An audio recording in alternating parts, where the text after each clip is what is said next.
Hoy día tenemos como invitada especial a la doctora Mara Soledad Evia. Ella es jefa del Departamento de Planificación y Desarrollo de las Comisiones Médicas y Ergonómicas de la Superintendencia de Pensiones. La doctora Diana Pareja también nos acompaña. Ella es médico geriatra y paliativista, trabaja en el hospital de Coyhaique y además es integrante de la Sociedad de Geriatría y Gerontología de Chile. Y la doctora Verónica Rojas, ella es geriatra especializada también, internista y especializada también en áreas más de oncología geriátrica y además es jefa del servicio de geriatría de la Clínica Alemana en Santiago. Eh, Mi nombre es Jaime Hidalgo, ya para quienes me conocen, yo voy a moderar este conversatorio que se va a centrar particularmente en lo que es la nueva ley de enfermos terminales, ya sobre todo lo que en el fondo esto implica en nuestra profesión, en nuestro quehacer y también para nuestros pacientes, obviamente cómo poder ayudar en que este proceso que abre, digamos, la nueva normativa, puede ser benéfico y obviamente mucho más difundido en lo que es la ayuda a estas personas que están viviendo, digamos, una enfermedad ya de carácter terminal y obviamente también a sus familias. Eh, Como les adelantaba la doctora Soledad Evia, ella es representante de la Superintendencia de Pensiones y ella ha participado, digamos, dentro de lo que es la elaboración y la difusión de esta nueva ley. Y queremos primero preguntarle, de todas maneras, qué significa ya esta nueva ley de enfermedad terminal y sobre todo, en el fondo, qué es lo que implica para el paciente y qué es lo que implica para los profesionales médicos el que esta ley esté presente dentro de esta práctica clínica que nosotros debemos empezar a desarrollar de aquí en adelante. Doctora Evia, bienvenida. Muchas gracias. Primero agradecer la oportunidad de estar en estos conversatorios y poder dar a conocer esta ley que inició vigencia en su etapa permanente a contar del 1 de julio. Esta ley nace de una necesidad o de un requerimiento, ¿no es cierto?, muy sentido que había hace mucho tiempo, especialmente en todos los pacientes que tienen una sobrevida mucho más acotada, que se encontraban pensionados o que recibían una pensión de invalidez y que efectivamente no podían hacer uso de sus recursos que tenían disponibles en la AFP, porque estaba calculado todo para la sobrevida estándar de las personas, no para la sobrevida de su caso en particular. Lo que hacía que obviamente tenían una disponibilidad de sus recursos mucho menor en el momento en que a lo mejor lo requerían más. Esta ley viene a tratar, ¿no es cierto?, de dar un beneficio de la seguridad social a todas estas personas que se encuentran en una condición bastante precaria de salud. Está orientado a todas las personas que por sus condiciones de salud, su expectativa de vida no es menor a 1 año. Y ahí está el punto y la responsabilidad o la parte que le compete a todos los médicos tratantes en informar a sus pacientes cuando se encuentren en esa condición que podrían acceder a este beneficio. Para poder entender un poco lo que todo enfermo que tiene una posible condición de enfermo terminal debe ser certificado o evaluado por los consejos médicos, entidades que se crearon específicamente para esto, que son entidades creadas por médicos especialistas, la mayoría de ellos, que van a evaluar los antecedentes presentados por el médico tratante para ver si cumplen los criterios para ser catalogado como enfermo terminal, según una norma técnica que se creó para los efectos. Si cumpliera los requisitos para ser catalogado como enfermo terminal, en resumidas cuentas, que su expectativa de vida efectivamente está cercana al año de vida, o es menor a ello, el beneficio que se les va a otorgar es poder acceder a los fondos que tienen en sus AFP en forma anticipada, con una renta temporal a un año. Ellos van a poder elegir con los fondos que tienen la forma en que se les pague estos fondos. Siempre van a tener una renta temporal a un año, porque la idea es que no queden sin previsión, que no queden desprovistos de todas las otras cosas que la seguridad social tiene para la gente que no tiene previsión, ¿no es cierto? Y van a tener una renta a un año.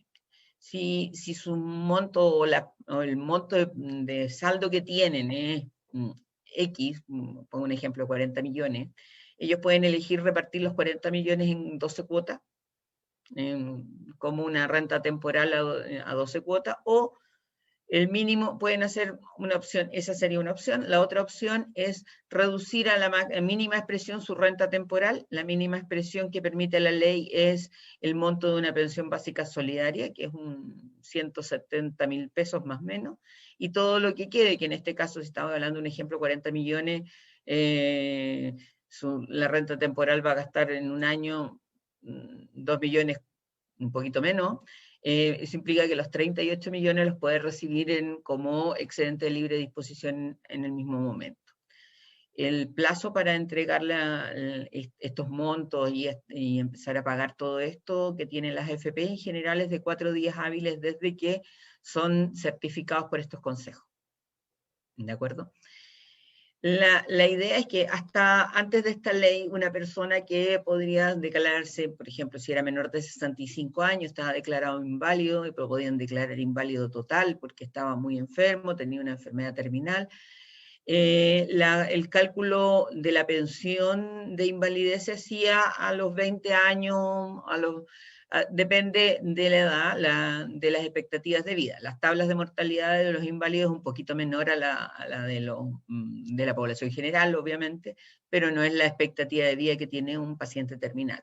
Entonces todos sus fondos se calculaban a una pensión a 20 años, y eso da un monto de pensión mensual harto menor que si uno la calculara a la expectativa real de vida que tienen estos pacientes.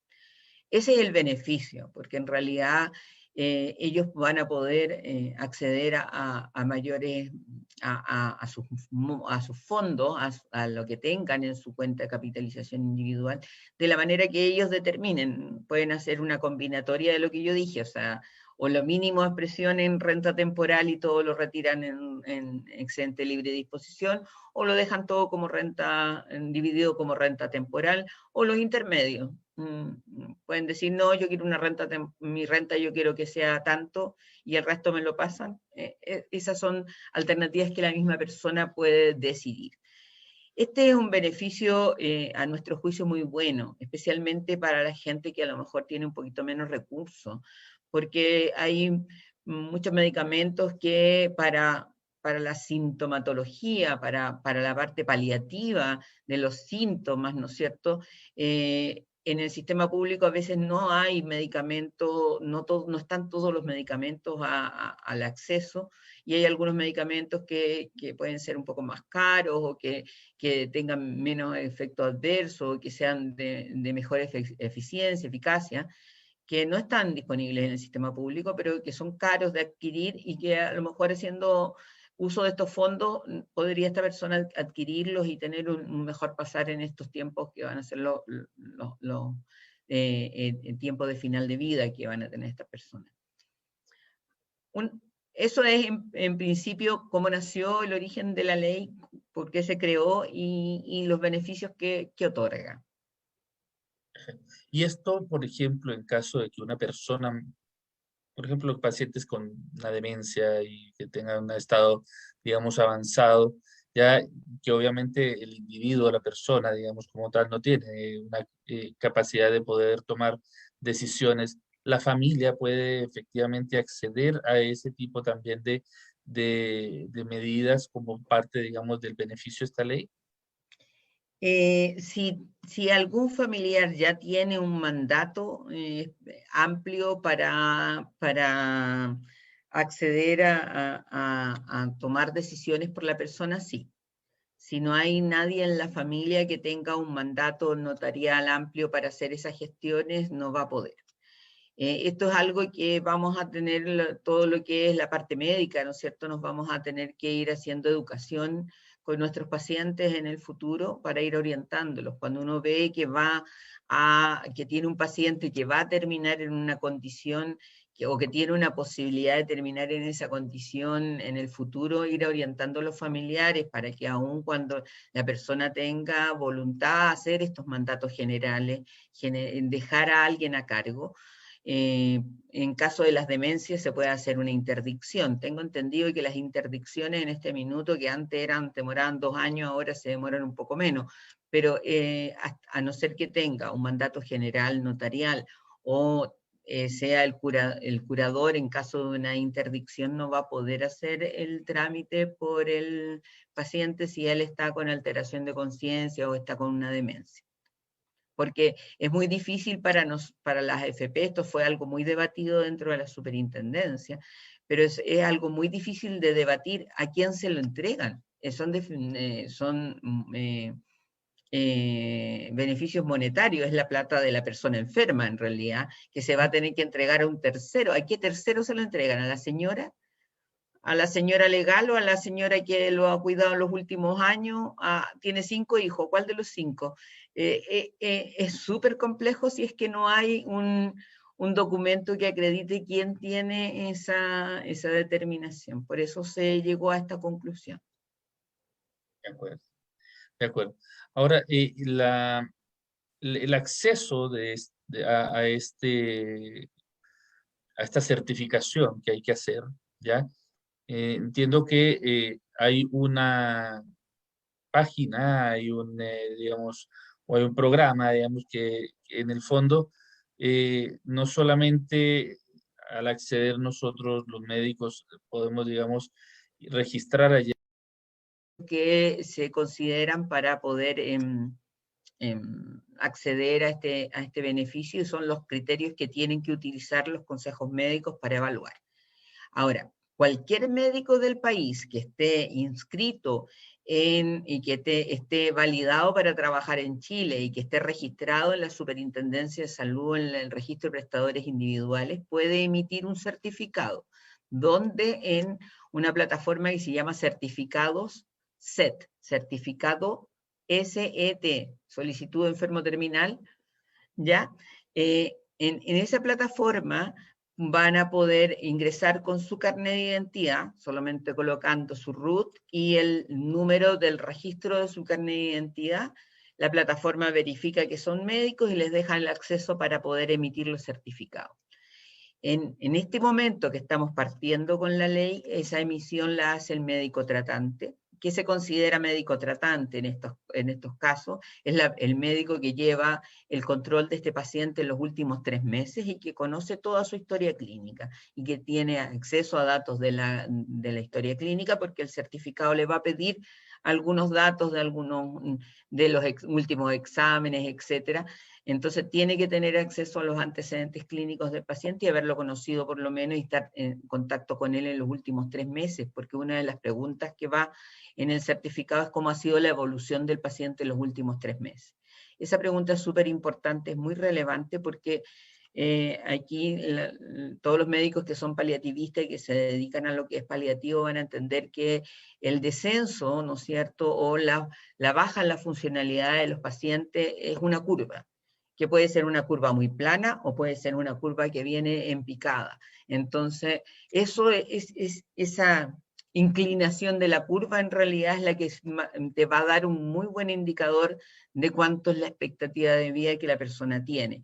Y la evolución o cómo ha progresado en los últimos 3 meses su estado de salud es algo bastante relevante para poder determinar no el estado actual como una foto de un momento, sino que también saber cómo estaba hace un tiempo atrás para poder determinar cómo va su curva de descenso o de deterioro.